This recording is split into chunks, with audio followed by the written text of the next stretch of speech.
Health is ওয়েলথের পক্ষ থেকে আপনাদের সবাইকে স্বাগত। আজকে আমি যে অ্যাকুপ্রেশারটা দেখাবো সেটা হচ্ছে কানের জন্য। অর্থাৎ কানে যদি কোনো প্রবলেম হয়, কানের ব্যথা বা কানে কোনোভাবে যন্ত্রণা, কানের কোনো প্রবলেম হলে আপনারা কিন্তু এই অ্যাকুপ্রেশারটা দু হাতেই আছে, আমি আপনাদের দেখাচ্ছি।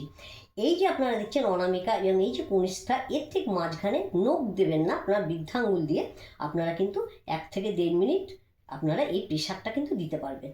এটাই কিন্তু আপনার কান কিন্তু ভালো থাকবে, অর্থাৎ কানে কোনো রোগ আপনার হবে না।